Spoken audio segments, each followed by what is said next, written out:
Government employees in Andhra Pradesh are on the verge of a major uprising, and the clock is ticking faster than anyone anticipated.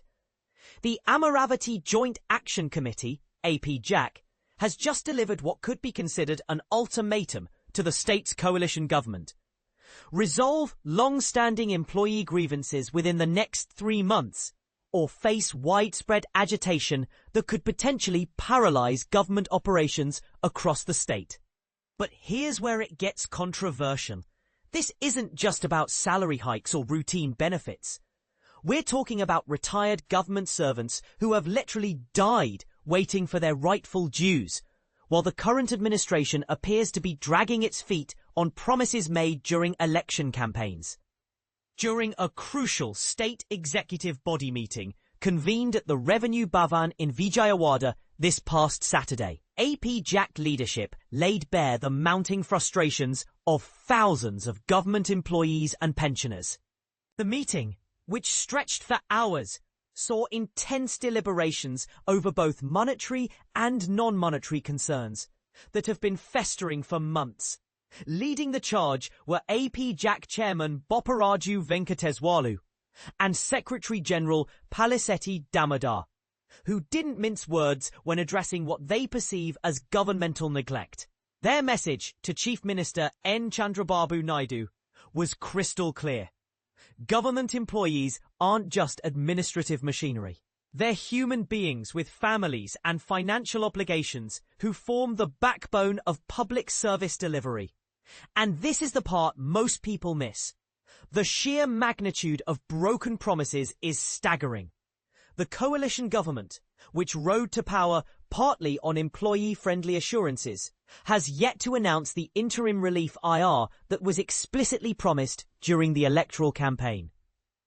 Even more concerning is the complete absence of any timeline for establishing the 12th Pay Revision Commission, PRC, or releasing 3 pending Dearness Allowance instalments. The human cost of these delays is heartbreaking and frankly inexcusable. Some retired employees have passed away before receiving their hard-earned retirement benefits, a situation that not only devastates families, but also severely damages the government's credibility and moral standing. Given the legitimate concerns raised by our workforce, the Chief Minister must prioritise resolving these financial matters immediately. Should this fail to materialise, we'll be compelled to initiate agitation movements due to overwhelming pressure from our membership. The AP JAC leadership stated with unmistakable determination, the financial burden on individual employees is nothing short of astronomical. Each retired government servant is currently owed between rupees 15 lakh to 25 lakh in pending arrears from the 11th PRC, gratuity payments, and leave encashment benefits. To put this in perspective, we're potentially talking about thousands of crores in accumulated dues that rightfully belong to those who dedicated their careers to public service. The AP JAC leadership has specifically called upon both the Chief Minister and Deputy Chief Minister to demonstrate leadership by personally intervening in this crisis. Their proposal is straightforward yet urgent. Either the Chief Minister should directly engage with employee representatives, or a dedicated group of ministers should be constituted to expeditiously address these legitimate demands. But here's what's particularly frustrating for employee representatives. Despite extensive discussions about these very issues during the Joint Staff Council meeting chaired by the Chief Secretary on August the 21st, absolutely none of these concerns found mention in the Cabinet meeting held on the exact same day. This disconnect between administrative discussions and executive decision-making has only intensified suspicions about the government's actual commitment to resolving employee welfare issues. The question that begs to be asked is this: how can a government expect loyalty and dedication from its workforce while simultaneously failing to honour basic financial commitments?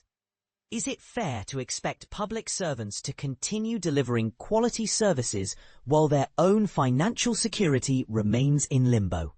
What makes this situation even more politically charged is the timing. This coalition government specifically campaigned on promises of better treatment for government employees.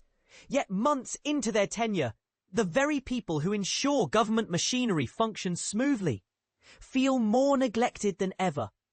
So here's the million-dollar question that every Andhra Pradesh citizen should be asking. Will the coalition government step up and honour its commitments to those who serve the public?